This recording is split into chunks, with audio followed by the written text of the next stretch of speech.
Hey friends, my name is Joe, and I am so excited that you're here because we're working through a series called Under the Microscope, and it's all about taking a closer look at two things that can help us learn more about God: science and faith. This is important because sometimes the messages that we get about both seem confusing.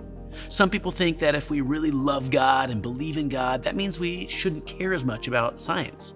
Or that if we want to learn and know more about science, that means we don't really believe in what the authors in the Bible have documented. But in reality, that's not the case at all. Science and faith don't actually have to be separated, but in fact, we can learn a lot about one by taking a closer look at the other. I learned something new recently. I learned that an egg under force can be extremely strong. In fact, you can stand on a carton of eggs and they will support your weight. That's pretty cool science, right? But it also says a lot about God. He designed eggs so strong that they won't get broken under the weight of its mama. What I also can take away is that when we're under pressure, if we have a good friend standing with us, we can handle more.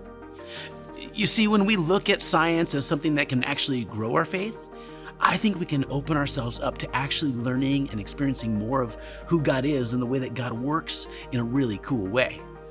But the problem is that some people don't look at science and faith in this way. There are people who think that the two should be separated. Some people think learning about science might lead you to believe there isn't a God at all. They tell you that because science can't prove that God exists, it must mean God doesn't exist. Or some might argue that because scientific facts can change and what God says never changes, it must mean science isn't trustworthy. Of course, other people think in order to fully believe in God, you have to give up on science. Because if science seeks to explain things and some things about faith just can't be explained, wouldn't learning more about science feel like it could be dangerous to your faith? Maybe some of you have asked similar questions or had the same thoughts about science and faith. I know I've wondered some of those things before too. And that's when things can get really confusing. The questions about science and faith can be complicated. And at the end of the day, how do we possibly know what's true? Well, the good news is that God gave us brains. And with these brains, God gave us the ability to think for ourselves. I don't think God made us that way by accident. God created everything, remember? And that makes me think that God wants us to learn and explore the questions that we have about things like faith and science. And instead of only asking questions about science or faith, I think God wants us to consider both of those things. In conversations about things like medicine and health and the human body and creation and the environment and psychology, there's a room for science and faith to work together. In fact, as we learn about science, it can actually grow our faith. That's what's so cool about science and faith. The more we learn about both, the more we realize how compatible they actually can be, meaning they can exist and work together to help us understand both even more. There's so much about both God and creation that we can learn in all kinds of places. The Bible is one of them. People have documented things in the Bible all throughout history to help us learn more about how science can help us grow our faith. If you were here last week, then the very first verse in the Bible will sound familiar to you. In the beginning, God created the heavens and the earth. While this verse and the ones that follow don't exactly tell us how God created every little detail, it does tell us that God was there. God is the who behind all that we see in the world. Everything in the world belongs to God. This is where it gets challenging because while faith is asking questions of who or why, science seems to be asking the questions of how. And for a lot of people, asking both questions isn't something they really consider doing. That was definitely true of a guy named Charles Darwin. Maybe you've heard his name at school or in your science books. That's because Darwin was a really brilliant biologist in the 1800s. He was really fascinated with the question of how those things came to be. Eventually, he published a book called The Origins of Species, and in it, he talked a lot about his ideas and how things like animals and nature and people all got here. He'd spent some time in a place called the Galapagos Islands, and while he was there, he started to notice that the animals looked different from one island to the other. And through his studies, he came up with this theory that he called natural selection. That theory supposed that maybe those species of animals changed or evolved over time to better fit in their specific environments. Why am I giving you this mini science lesson here at church? Well, because what Darwin proposed caused a lot of controversy and disagreement. And in fact, it still does today. You see, he suggested that animals could not only change or evolve small parts of themselves, he thought that maybe animals could eventually change into other animals. Beyond that, Darwin even suggested that humans might have evolved from other animals that lived before us. And here's why that idea is so controversial. Darwin suggested that human beings came into existence by accident, and that they weren't created on purpose or with a purpose by God. Confusing, right? You see, Darwin's idea is a good example of why people struggle so much with how faith and science can work together. Darwin spent a lot of time trying to understand how the things in this world were created, but he never stopped to consider much about who or even why they were created. He never stopped to consider a creator.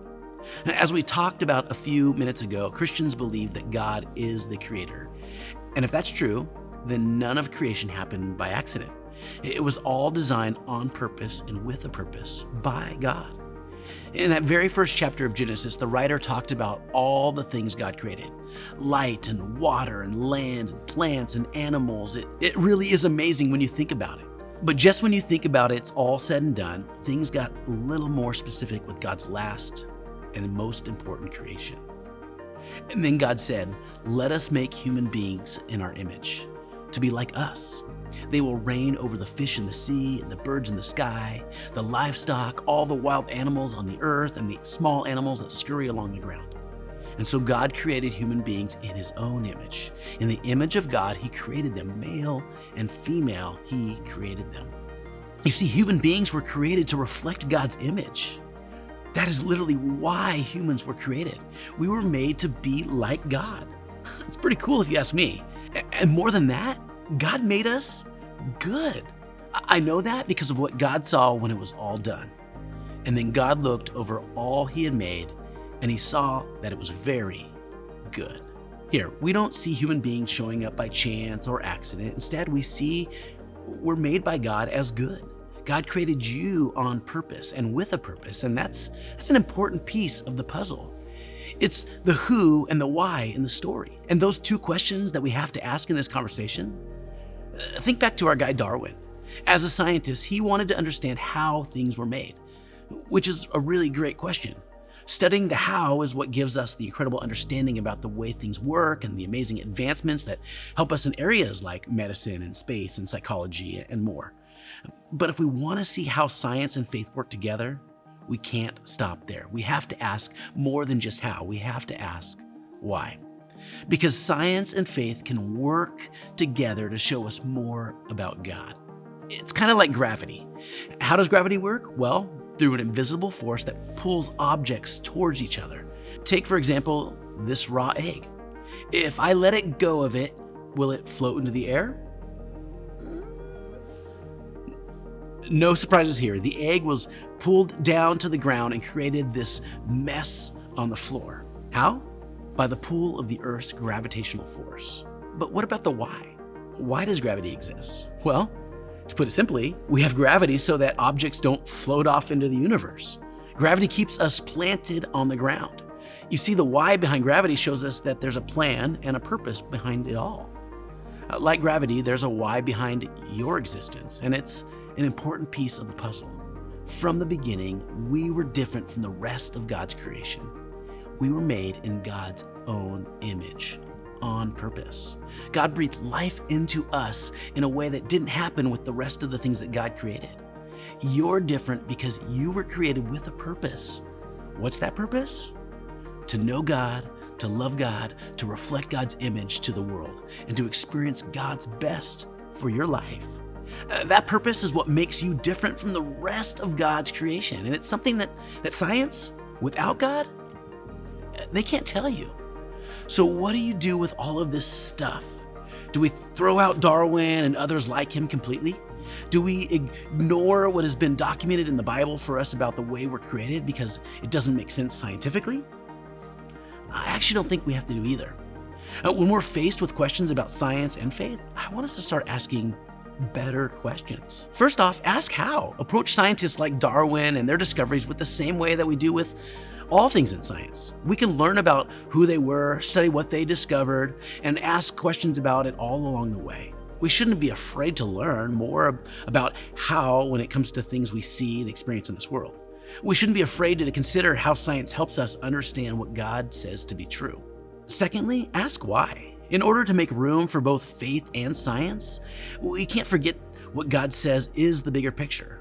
We can't forget about the reason why we were created.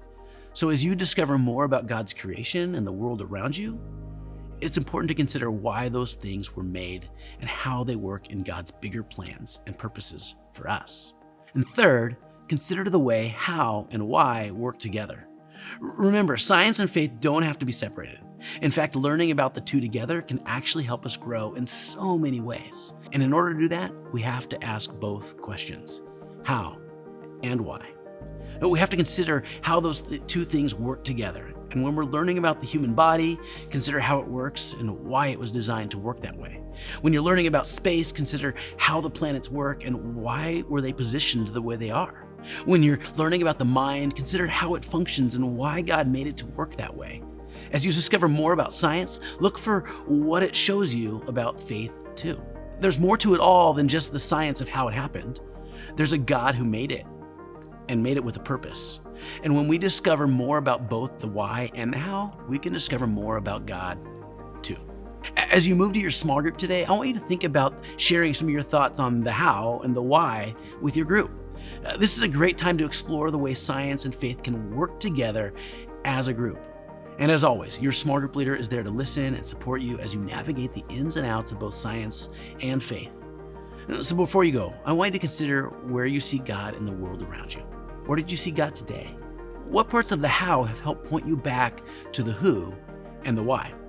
Those simple things can actually be the start of big discoveries about the God who made them. Now, as you're on your way to your small group, think about sharing your answer to this question. What's one question you have about science and faith?